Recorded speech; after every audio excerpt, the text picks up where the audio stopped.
राजस्थान की वो सुबह आज भी मेरे ख्वाबों में ढलते सूरज की सुर्खी लिए उतरती है। सन 1730 का वो साल, जब थर के सहरा की रेत गैर मामूली तौर पर तप रही थी।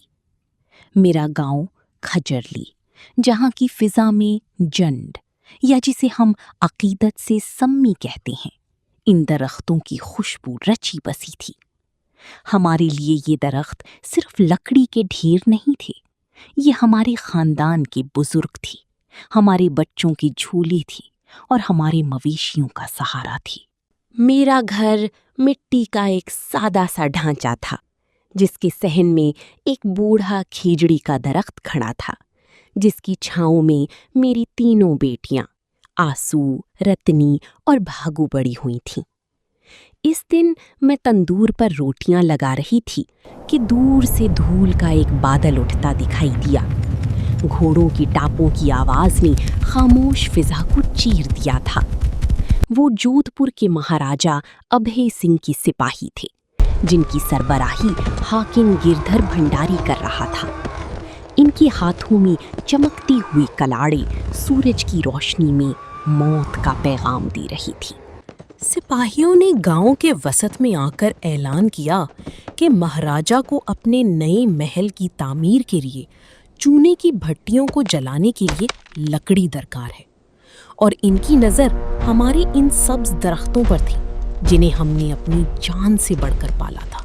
मेरा दिल धक से रह गया। बिश्नोई होना कोई मामूली बात नहीं थी। हमारे गुरु जंभेश्वर जी ने हमें 29 उसूल दिए थे, जिनमें से एक ये था कि हरा दरख्त कभी नहीं काटा जाएगा। ये हमारे ईमान का हिस्सा था। मैंने तंदूर छोड़ा और अपने सहन की उसी पुराने दरख्त के पास जा खड़ी हुई थी, जिसने बरसों हमें सुख का सांस दिया था। हाकिम गिरधर भंडारी ने घोड़े से उतरकर हकारत से मेरी तरफ देखा। ए औरत, हट जा रास्ते से, हमें अपना काम करने दे। हट जा रास्ते से,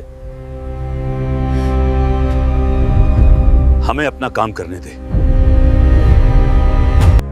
मेरे अंदर एक तूफान मचा हुआ था। एक तरफ महाराजा का हुक्म था, जिसकी नाफरमानी का मतलब मौत या बदतरीन सजा थी, और दूसरी तरफ मेरा वो अकीदा जिसने मुझे जिंदगी का सलीका सिखाया था। क्या मैं अपने बच्चों का मुस्तकबिल इन दरख्तों के बगैर देख सकती थी? नहीं, ये दरख्त कट गए तो सहरा हमें निकल जाएगा। ये दरख्त नहीं कटेंगे हाकिम, मैंने धीमी मगर मजबूत आवाज में कहा। ये हमारे गुरु का हुक्म है, ये हमारा ईमान है। ये दरख्त नहीं कटेंगे, ये हमारा ईमान है। सिपाही हंसने लगे। इनके लिए ये महज ईंधन था, हमारे लिए ये रूह का हिस्सा था। अंदरूनी खलफशार ने मुझे एक पल के लिए कमजोर किया। क्या मैं अपनी बेटियों को यतीम कर दूंगी? क्या मैं इन नन्ही जानों को इस खूनी खेल का हिस्सा बनाऊंगी? मगर फिर मुझे गुरुजी के अल्फाज याद आए। जै सिर सांटे रुक रहे, तू भी सस्तू जान। वो मेरा पहला फैसला था, जिसने वापसी के तमाम रास्ते बंद कर दिए थे।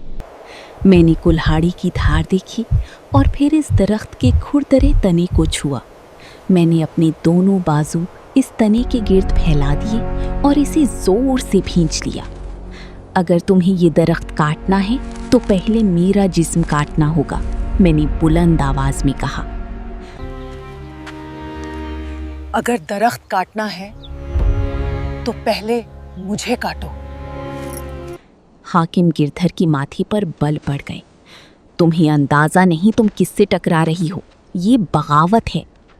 ये बगावत नहीं, ये हिफाजत है, मैंने जवाब दिया। फिर वही हुआ जिसका तसव्वुर भी कांप उठने के लिए काफ़ी है। हाकिम ने सिपाही को इशारा किया। सिपाही के हाथ कांपे, मगर हाकिम की गरज ने इसे मजबूर कर दिया। कल्हाड़ा हवा में बुलंद हुआ और सीधा मेरी कमर और इस दरख्त के तने के दरमियान उतरा।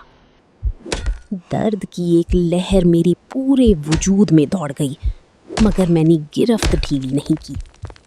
खून की गर्म धारें दरख्त के तने को भिगोने लगीं। मेरी आंखों के सामने अंधेरा छाने लगा, लेकिन मेरा दिल मुतमईन था।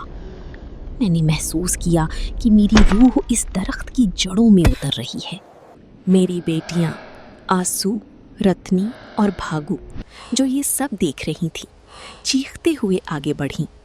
मैंने सोचा था वो डर कर भाग जाएंगी, मगर बिश्नोई का खून इनकी रगों में भी दौड़ रहा था। इन्होंने अपनी माँ के लहू से रंगे हुए कल्हाड़ों को देखा और फिर इन दरख्तों को जिनसे मैं लिपटी हुई थी। माँ, हम भी आपके साथ हैं, आंसू की आवाज़ गूंजी। इन तीनों मासूमों ने भी एक एक दरख्त को गले लगा लिया। सिपाहियों ने बेरहमी की इंतहा कर दी। एक एक करके मेरी बेटियां मेरी आंखों के सामने ज़मीन पर गिरती गईं। इनके छोटे छोटे हाथ अभी भी तने से लिपटे हुए थे। खबर पूरे गांव में फैल गई।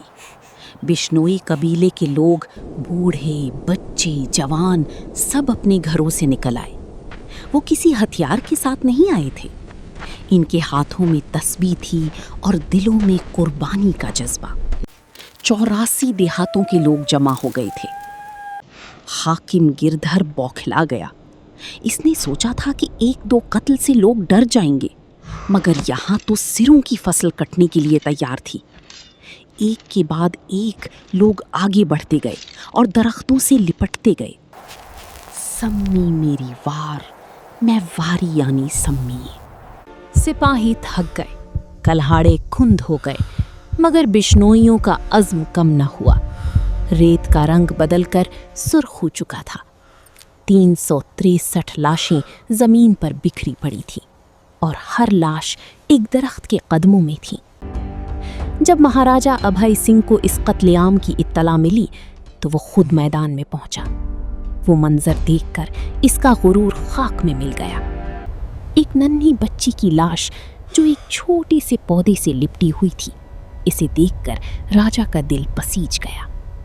इसे एहसास हुआ कि वो लकड़ी हासिल करने के लिए इन लोगों से लड़ रहा था जिनके लिए फितरत ही इनका खुदा है।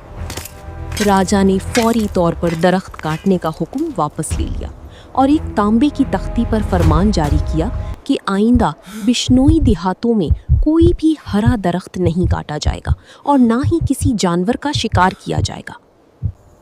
मेरी जान तो चली गई, लेकिन मैंने देखा कि मेरे खून ने इन दरख्तों को एक नई जिंदगी दी थी।